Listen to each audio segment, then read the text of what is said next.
Hey there, this is John from Heroes and Legends, and welcome to part 4 of our 6-part Aether Revolt full set review. Today we're going to look at all of the red cards, as well as a couple of multicolor cards that are in the set. Now, if you've been watching the series, you kind of know what to expect. We're going to look at every card briefly, talk about its impact on Limited, first and foremost, and then any cards that could maybe cross over into other formats, like Standard or Commander or what have you. We'll talk about that in detail as well. Quickly, before we get started though, if you check out the description below, you'll see some links to our Amazon affiliate store, and if you make any purchases through any of those links, whether it be Aether Revolt products or anything else, a small percentage will come back to help support the channel. Great way to help us make these videos. You'll also see some links to our Patreon page down there, another great way to support us if you're looking to help out, so it's always appreciated.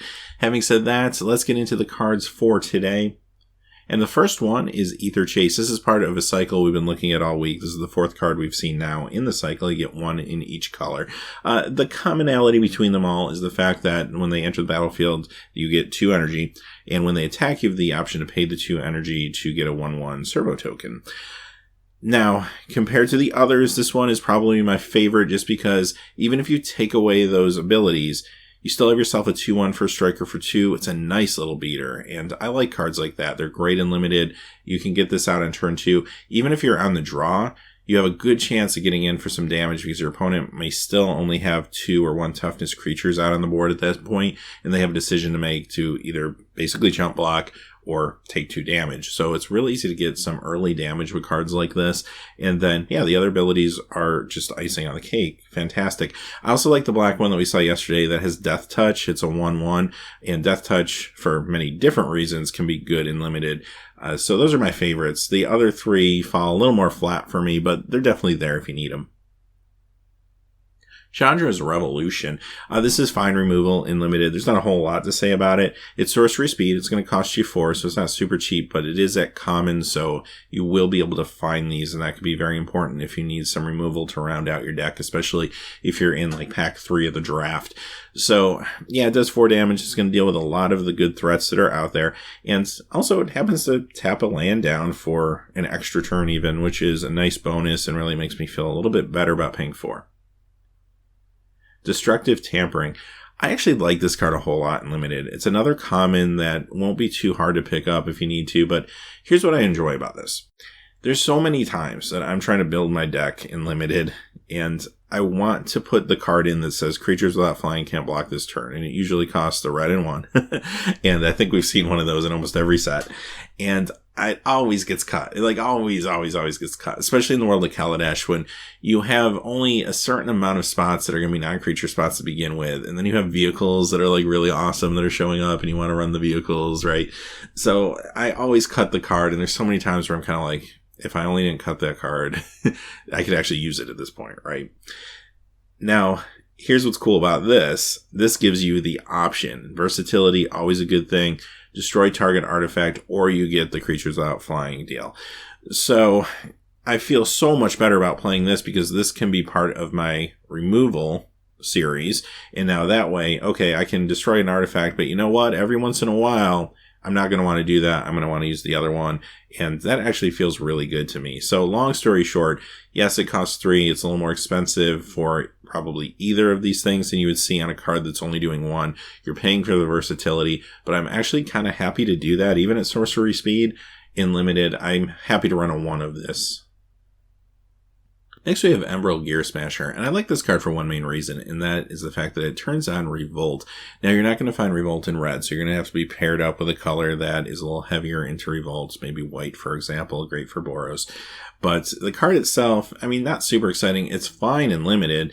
It's a 2/3 for 3. That's okay. And yeah, I can sacrifice an artifact, do 2 damage to an opponent. That's all right. It's just a little slow, though, because it does tap to do that.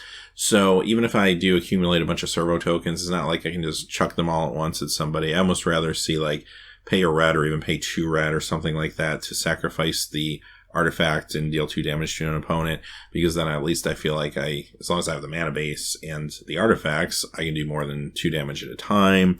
But aside from that, it's still very playable and limited, and it becomes even better if you want to turn on Revolt. Enraged Giant. This is a decent beater in limited for sure. I mean, it costs 6, but you have improvise that can take the casting cost down. And when you're talking about a trample haster, especially a big one for 4/4, like even if I'm only paying 5 for this, I feel like that's economical. So if I can tap one artifact and pay a red and 4 and attack in that turn with it, I feel actually pretty good with that. I feel like if it didn't have improvise, that would have been a fair casting cost for it. So having said that, yeah, I'm very happy to play this in limited. This is maybe even on the cusp of standard playable. The only thing is there's just so many good aggro cards right now in red, especially if you look at the current aggro Boros decks that are out there. I don't know if this is even necessary. There's just so many good choices for creatures right now. So I don't think it really quite gets there. But I think it got close anyway. Free Jam Regent, another good limited card. Not a whole lot to say about it. I mean, it's kind of like the lone dragon of the set. 4/4 flyer, 4/6, but it does have improvise. And it also has that super fire breathing ability, which is sometimes cool, especially if you're in a dual color deck, which again really supports the idea that this is a decent limited card more so than anything else. When you have the regular fire breathing, it's nicer if you're more all in on red, because then you can pump it up to the odd numbers of mana, right? But at the same time, if you run out of red, then you're out of luck. So this is something I'd be very happy to run in limited. I don't see it getting there in constructed standard or anything like that. Even if you were able to cast this for cheaper, let's say even for 4 mana, and you tapped a couple artifacts, I still don't know if that's quite as good as what's already out there, considering it's a 4/4 with flying. If it was a 5/5, maybe I'd think about it, but I think 4/4 is just a little too small for what they're asking here. Frontline Rebel. This one I like a lot in limited. It costs 3. It's a 3/3. The big drawback here, of course, is it has to attack every turn, and there will be times where that's not going to work out for you, and we've all been there. But usually when you see cards like this, they're typically like 2/2s that have some other ability, like prowess attached to them or something like that. So a 3/3 out of the box for 3, even if it has to attack every turn, I'm actually on board with this. I would play it, and I think be relatively happy with it in limited. It's at common. There'll be a lot of these floating around. Gremlin Infestation. This is kind of a cool card, actually, for limited. I'm probably not main decking it because I want to see what my opponent's playing first, but there's a lot of times I'd be very happy to sideboard this in, and this is just really annoying for your opponent to deal with. If they can't get rid of the artifact you put it on, they're going to be taking a fair amount of damage over time. I mean, 2 points every turn, that starts to add up. It gets really frustrating if you can't get rid of that artifact. If they do happen to get rid of it, okay, get a 2/2 gremlin, that's fine, but I'm more interested in that first ability. Now, the reason I don't want to main deck this, because it is a decent mana requirement at 4, and if my opponent doesn't have any good targets, maybe they don't have a lot of artifacts for some reason, or perhaps they just have a lot of great sack outlets, then this card becomes much, much worse, and then you probably don't want it in your deck. So I'm going to bring it in when it's time to bring it in, which will be, I think, against a lot of matchups, but I'm probably not starting out with it. Standard, I think for the investment of 4, and considering you're going to find a lot more high power cards with sack outlets and stuff like that in standard, I don't really see it getting there, but this could be a lot of fun in limited. Hungry Flames, decent removal. Can't say anything bad about it. Yes, it's not Lightning Bolt. Yes, it's not even Lightning Strike, but you know what? It's still going to do 3 damage for 3 at instant speed, and sometimes that's just good enough. Also happens to hit the opponent for 2. That's not nothing, but may or may not be of consequence for you. You're most interested in the fact that you can hit a creature for 3. Now, it doesn't have the versatility that those other cards I mentioned have, of course. It costs 1 more than Lightning Strike even. But again, good for limited, and I think because the options are a little bit slim when it comes to direct damage in standard, yeah, I think it could see some standard play there too. Next, we have Indomitable Creativity, and this is probably my favorite named card of the set. I'll give it the award for that. It's a mythic. It has an interesting effect. I mean, it's a kind of mass polymorph style card. So I like it. I like the concept behind it. I was just trying to think of really how to make it work. So let's talk about limited first. Little tough to swing with 3 red. Most limited decks won't really feel confident running this. You don't want to get this like in your opening hand, right? Most of the time. So just because of that, it might sit out in a lot of limited decks. But if you're a little more heavy red, it's definitely playable.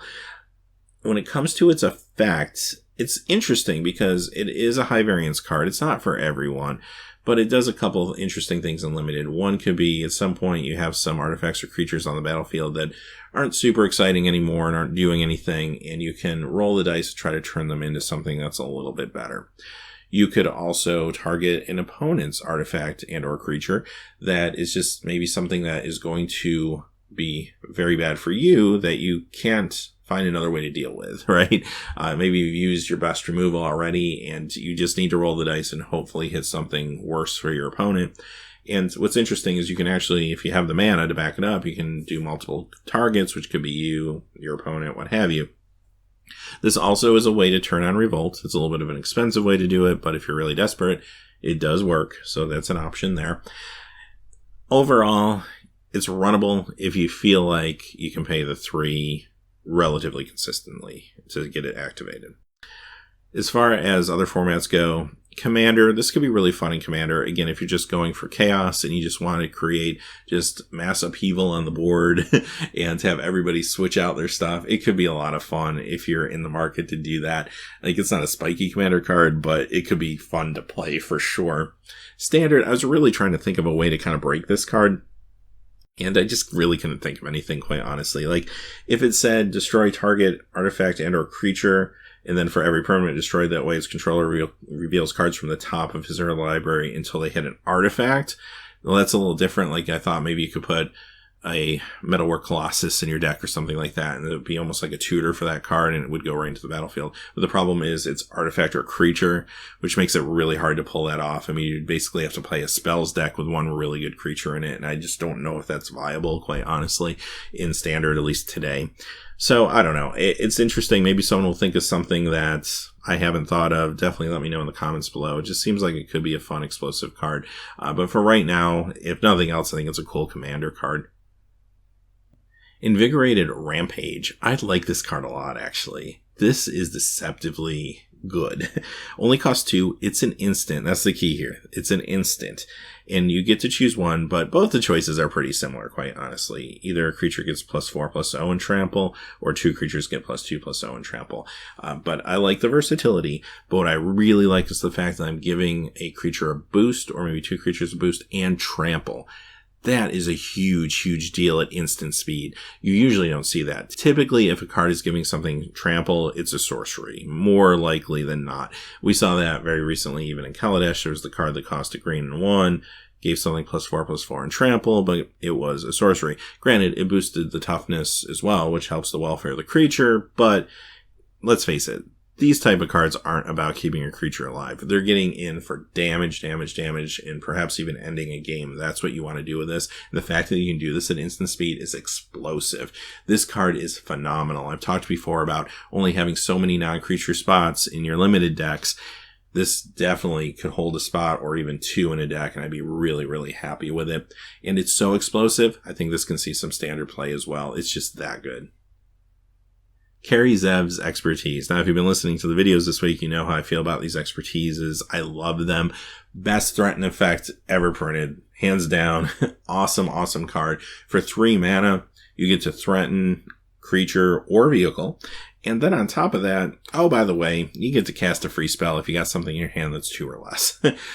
Yeah, sign me up. That's amazing. You could argue that they could have upped the casting cost of this, but I think they're trying to walk a fine line of if they did that, then at least the way they designed these cards, the free spell would have been able to be bigger too, and maybe they didn't want to do that. So regardless, though, what we end up with is the best threat and effect ever printed. I'm never going to want to play another threat and effect again because this one is just so amazing. Yes, it's good enough for standard. All the expertises are. At some point in their lifespan, they're going to see standard play. And yeah, play it in limited. You'll be very happy you did. Carry Zev's Skyship Raider. Okay, this is an interesting card. I actually go back and forth on this a little bit. There's some really strong positives to it, and there's at least one strong negative for me. Here's the deal. Let's kind of talk through this. It only costs 2 for a 1/3 first strike menace, but with the monkey token, it attacks in with an extra 2/1 power toughness.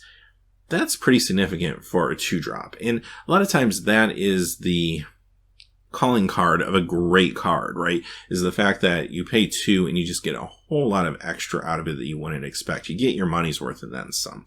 Usually makes for a great card.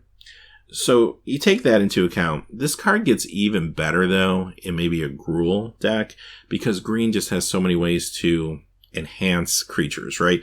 They have plenty of +1/+1 counters to go around. They're giving it out like candy. So imagine even putting 1+1/+1 counter on this. Now it's a 2/3 attacking in, also with the monkey token. That actually feels really, really good to me, considering the first strike and menace on this card. So that's one phrase I never thought I'd say in one of these set reviews, attacking in also with the monkey token. But anyway, so there's a lot of upside here. In an aggro deck, this could be really cool. In a Gruul aggro deck, this could be really cool. And I've mentioned this, but I really feel like there's a lot of nice elements that combine well between red and green in this set. Are they strong enough to break into standard as a Gruul aggro deck? That remains to be seen, because there's a lot of great decks out there right now. And it would have to be in that same class. I mean, Blue-White Flash, Aetherworks Marvel, the Vehicles deck, and even the more non-vehicle, I guess, version of the aggro Boros deck. These are all amazing decks. So can the Gruul deck quite get there? I don't know if it will today, but there's a lot of time that these cards will be in standard, so that could change. This card could definitely have its day. The big downside for me on this card is the fact that it's legendary. And here's the issue with that. A lot of times it doesn't matter. Like, for example, a couple days ago we looked at the white legendary creature, and that was a dwarf, it was a 2/2, but it had the ability to potentially allow you to draw some cards. If that sits on the battlefield as a 2/2 and you can't attack with it because your opponent's got some good blockers out, you still run the potential chance of drawing cards off of it. Because of that, your opponent feels like a lot of times they're going to have to deal with that card. They don't want to get buried by card advantage. Their hand's getting a little bit thin, and they may use a shock or something like that on that card to get rid of it. And if you draw into another one of those same cards, you still can find value from it and you can play it. The problem with this is if your opponent's got a couple good blockers on the battlefield and you have this card, it's just going to sit there and your opponent's going to ignore it. And if you draw into another one, it's a dead draw. That to me is a pretty big drawback for this particular card, making it legendary. Having said that, I don't think this is a 4 of in a deck. This is maybe a 1 or 2 of in an aggro deck. And then yes, I do think this will see standard play. It has the upside for a 2 casting cost card, I think, for it to get there. As far as limited goes, yeah, play it. You'll be happy with it. It's doing a lot for 2 mana. I think it's going to be good enough in limited to make you feel very confident and have some good attacks and get a little bit of damage across. And there's definitely nothing wrong with that. Oh, and by the way, every time it attacks and that token goes away, it turns on a little something called Revolt. And like I said earlier, there's not a lot of that in red, but there's plenty of that in other colors that you can find a benefit there too. So just another little side note where this could become interesting, right? So yeah, overall I do like the card, but there is at least one glaring point that kind of scares me a little bit. Last new Salback. Okay, if you're looking for a 5-drop creature, this lizard's got you covered and limited. That's really all I got to say about it, though. Lightning Runner. Okay, this is an interesting one. Another mythic. This card's okay at face value, but it becomes great with some green cards to back it up, right? Because green's all about getting energy counters. Green's all about throwing the +1/+1 counters around. And those two things, more than anything, is what the Lightning Runner wants to happen, right? So again, if you're in a Gruul deck and you can bank a whole bunch of energy and then you throw this thing down as a 5-drop and at some point maybe throw a +1/+1 counter on it, and all of a sudden you're attacking in with maybe a 2/2 or 3/3 haster, you got the energy behind it to get a second combat phase, this can become explosive, right? So under those circumstances, fantastic card. Again, that Gruul deck kind of needs to exist, though, for that to happen in standard. And if it does at some point, this could see some standard play. Aside from that, I'm still going to play this in limited. Yes, it is a little fragile. Yes, I'm going to play it. And if I don't have the energy already banked or a way to bolster it in some way, then it is fragile. It dies to shock or anything that can take out a small creature very easily. And that is an issue. But you know what? I think it could at times be explosive under the right conditions. And at the very least might get a little bit of damage across for me, or at least make my opponent trade up. Chandras Revolution. All right, here's another card that has really got me thinking. Like, when I first saw this, I was like, that's not super interesting. The biggest thing that, for me anyway, there was a strike against it, was the fact that it's an enchantment that costs 3 that does nothing on its own when you play it. So you're basically taking the turn off to play it, and I don't like that. Although, when you're talking 3 casting costs for 2, that's a little more acceptable than enchantments that cost 4 or 5 or 6. And we've seen those in the past, right? So, this card, though, in general, here's my thought on it. If you can get some artifacts that you can sacrifice for effects, and there's a lot of options out there depending on what format you're in, right? There's artifacts that can sacrifice to do just about anything, whether it's give +1/+1 counters, give energy counters, give card draw, whatever you think of. If you have artifacts to sacrifice for that, if they're coming back to you, your opponent's got a tough decision to make. They have to decide at some point to just take the 3 damage, because the incremental advantage you're going to continue to get is going to overwhelm them, right? And 3 damage is not a small amount of damage. Like, that adds up pretty quick. If you have a couple artifacts that are doing some degenerate stuff, your opponent's going to have to deal with those. And if they don't have a way to, say, exile it or something like that, then they're going to have to take 3 damage. And if you're backing that up with maybe a little bit of aggro, some small creatures or burn spells or something like that, this can be kind of devastating pretty quick.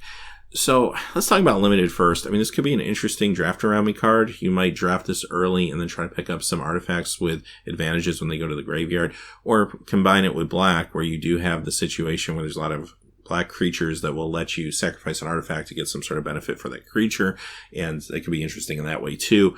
And if that's the case, you could have an interesting limited deck on your hands with one of these to back up that strategy.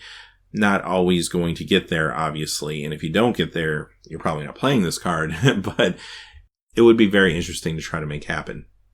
Standard, could there be like a standard quote-unquote egg-style deck revolving around this card? Maybe. I mean, there's enough eggs cards out there now in Standard, between the ones in Kaladesh and the ones in the new set, that you have options. I mean, they're not super powerful on their own, but if you could keep recurring them, you got to kind of wonder what that could lead to. You could brew something there, and it might actually be kind of interesting. Another thing to think about is eggs in Modern. Could this go into the Modern deck already, that a lot of players have been trying to really make work again after the bannings that occurred after Sunrise Eggs a few years ago? So there's definitely some potential for this card in a few different places, and I do think someone will figure something out interesting with it, because it is a unique card. So we'll kind of have to wait and see on this one, I think, but yeah, the potential is definitely there. I guess the other thing too that's worthy to bring up is the fact that this is also a way to keep reoccurring revolt triggers if your opponent doesn't take the damage. And that could just be a thing on its own too. So yeah, there's a lot going on with this card. I think at some point someone will figure out something really cool to do with it. So there's a lot of potential here in a lot of places. Precise Strike. This is a nice 1 casting cost combat trick. You're not always going to run this. You won't always have the room, but you know what? If you're looking for a combat trick, it's cheap. It gets the job done. You'll be happy to have it in limited. Quicksmith Rebel. I like this card. It's good in limited. It is a little fragile. You're paying 4. It's only 2 toughness. It's a lot to invest in a card that potentially could die quickly. As a matter of fact, I would guess that this card and or the artifact that has the ability attached to it will die pretty quickly. And if it doesn't, your opponent's in trouble, because tapping an artifact to do 2 damage to creature or player is a very, very good effect, and they're going to need an answer to this. So just because of that, I think this is going to be great for you in limited. Standard, I think there's too many answers out there. I mean, folks are going to have Jacques running around all over the place, and the fact that it's conditional on the fact that you really need an artifact in play to make this good and needs to stay in play, there's just too many hoops you got to jump through to make this card good in Standard. So I don't think it quite gets there, but good in limited. Ravenous Intruder. This is actually a pretty cool card, I think. The more I think about it, the more I like it.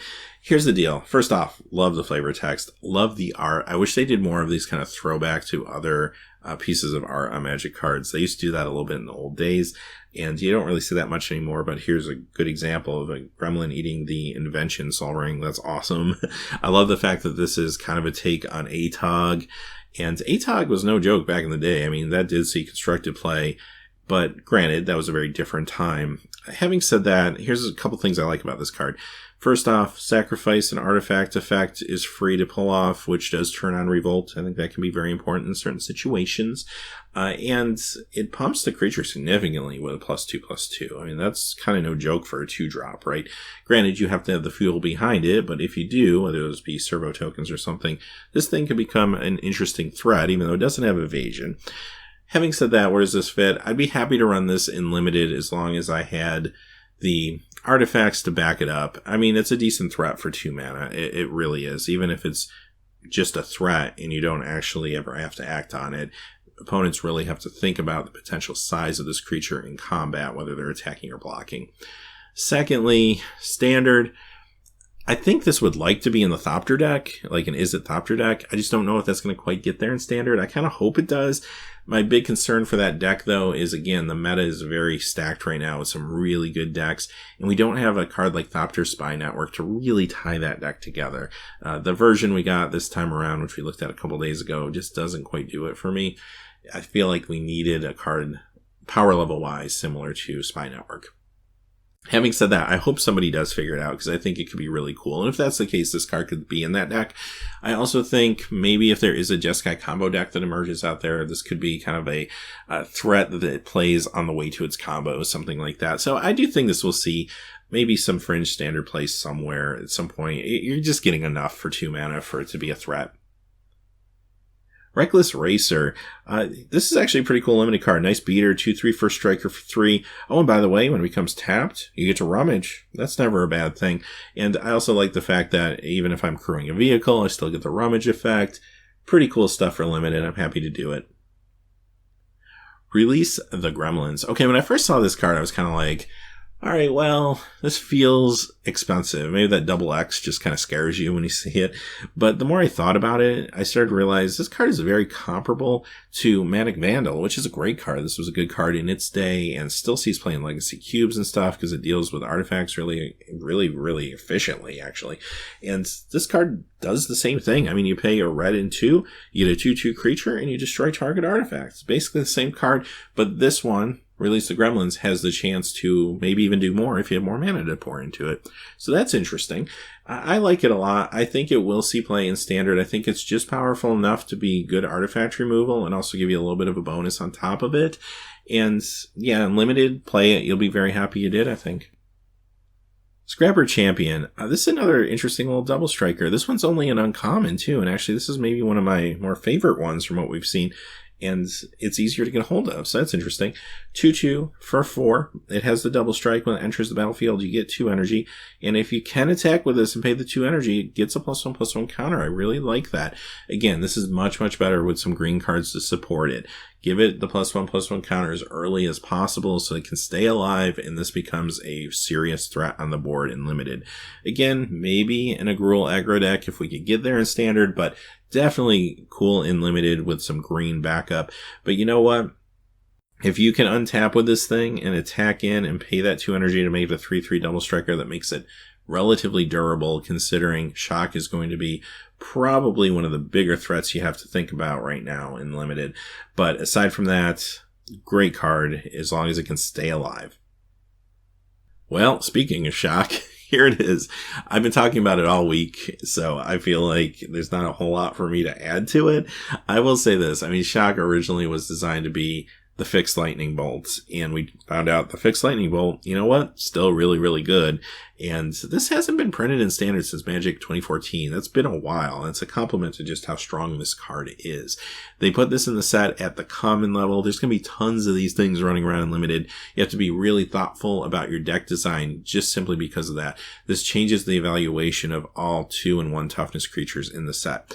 What's interesting to me, though, from a design point of view, which I think is really cool, they were able to push the power level of the 2 and 1 toughness power creatures pretty hard because this card exists. And I like that. I think that's really awesome that I get a chance to play with some great, cheaper creatures with awesome abilities. And the give and take of that is, well, they might not live too long. But you know what? That's cool. I just like that design. So it's going to be very interesting to see what Shock does to standard as well as to the limited game here. Yes, of course, Easy pickup in limited. You can probably first pick this and be real happy with it, quite honestly, in a lot of situations. But also to standard. I mean, this is going to have a huge impact on standard. Whether it's coming out of sideboards or being main decked, you're going to see a lot of shocks running around for quite some time. All right, next we have siege modification. And a lot of people will probably be upset if I say I don't love this card. I will say this about the card. There's some explosive possibilities behind it. But I don't think it's always going to work out the way you want it to work out. There will be times it does, there'll be times it doesn't. It's a high risk, high reward card. In some ways, it's reminiscent of like an insult artifact, just power level wise, but there's some big differences here. This one costs 3, 2 of it on color, which you do have to remember that means in limited. A lot of times this will be a turn 4 play or a turn 5 play if your luck's not going real well for you to get the 2 red mana depending on the deck. Secondly, it doesn't protect itself. It doesn't protect what it enchants in any way, shape, or form. So if your opponent can get rid of the vehicle or the creature, you just got 2 for 1. It's not going to feel really good. Now, like I said, you can't ignore some of the explosive possibilities with this card. I mean, what if you played it on Consulate Dreadnought on turn 3, right? Like, that is pretty explosive. You're going to be able to attack in with lots of damage. Your opponent is going to have to chump block or find an answer. And they got to do it pretty quick because eventually they're going to run out of creatures to lock this thing, right? So, yes, that could be great for you in a situation like that. The downside being, though, again, if they find the answer quickly, then you're really behind on board state at that point and card advantage. Now, you could argue that even if I play this, I attack in, my opponent chump blocks once, maybe even twice before they find an answer, that, you know what, maybe I still got my value out of the card. And yes, that is true. Imagine playing a card that's 2 red and 1, and it said, sacrifice a vehicle and destroy 2 creatures. You'd probably be very happy to play that card. That's actually a good card, right? So if that's all you get out of it, it's not like you got nothing out of it. So let's put this all together. Yes, run it in limited. It's a little bit of a risk. Know that you're taking a risk. Play it at the right time, like when your opponent's tapped out. So even if it's not a turn 3 play, let's say it's turn 3, you could put this on a creature and get in for some damage, but your opponent's completely untapped. Maybe you wait till turn 4 when they play something, and you know at very least you're getting across with 1 attack with this thing before something bad could potentially happen. And if it happens, at least there's some value there. If it doesn't happen, then it doesn't happen and you got real lucky and you're going to be in a good spot, right? So I think the risk is good enough, and that risk can be mitigated through smart play. And that's what's going to make this a much better card in the hands of a better player, right? Now, let's talk about standard. I couldn't get there in standard. I mean, we have seen in Soul Artifact decks before, and this one, yes, it does cost a little more to do that type of thing, but again, it could have some explosive results. I do think, though, that combo is a lot more fragile in standard, though, considering, especially if the deck became popular and people were able to stack their sideboards against this strategy. You have to remember there's going to be a lot of artifact hate out there, which also couples as enchantment hate as well. So even if you're putting this on a creature that's a non-artifact creature, potentially the enchantment could be destroyed just by accident because the opponent's playing some artifact hate, right? So I think it's going to be in a very, very tough minefield to navigate in the standard format, at least currently. Don't count it out forever, right? Because things are going to change as we get more sets. But I think this card is going to be a real tough sell in standard and a good card in the right hands in limited. Sweatworks Brawler. Alright, this is a hill giant with a lot of upside. I actually like this card quite a bit. I mean, even if it didn't have improvise, I'd play this in limited. 3/3 for 4 with menace. Yeah, sign me up. This is actually pretty good. And the fact that it has improvised and you can cheat this out earlier potentially is fantastic. I think the power level, it's good enough to play in standard. I could sprinkle this into a current vehicles deck, and I think actually be very happy with it all in all. So great card. Yes, I think this will see standard play as well as be awesome in limited. Wrangle. Okay, it's another threaten effect. This one only costs 2, and yes, it can only take smaller things, but you know what? It still works. And of course, this one doesn't hit vehicles. That's worthy to note too. But you know what? I'm fine with that. I mean, for 2 mana at the common level, there'll be a fair amount of these going around. I'd run this in limited, be real happy with it. Alright, let's move on to the Lone Gruul card of the set. It's Outland Boar. There's not a lot to say about this one. I mean, it's a nice little limited beater. It's going to be fine for you at the 4 spot. What's a little bit more interesting about this card is this is kind of WotC's test to find a trample-esque effect that isn't as complicated as trample. We saw this with, I think it was the last set, where there were creatures that could be given a indestructible ability for a mana, as opposed to, say, doing regeneration. And I think that was a good idea, because regeneration, quite honestly, confuses a lot of newer players and casual players. And as a matter of fact, I've actually been in competitive tournaments where I've won games because people didn't understand how regeneration worked. They didn't realize that it would come back tapped. And because of that, they made a move that allowed me to get by for lethal the next turn. Like, that is a thing that happens. So I do think finding a way to simplify that is a good idea. Simplifying trample, I don't know if that's as necessary, quite honestly. And they haven't given up on trample. I mean, we're going to see a couple of trample cards in green tomorrow, so I don't think it's going away, but maybe they're testing this at lower rarity levels, that type of thing. And if that's the case, I don't think that's a bad thing. And trample can get a little confusing for new players when you start mixing in things like, I don't know, lifelink, death touch, first strike, double strike. All of a sudden, a lot of questions do come up with that. So aside from all that, yeah, decent limited card. All right, and our last card of the day is the Lone Boros card of the set, Renegade Wheelsmith. And again, another decent card. It costs 3 for a 3/2. And yes, a little bit fragile. Sure, it can be taken out by shock. But, I'm only paying 3. Granted, it is 2 different colors. Keep that in mind. It's probably more of a 4-drop in a lot of decks.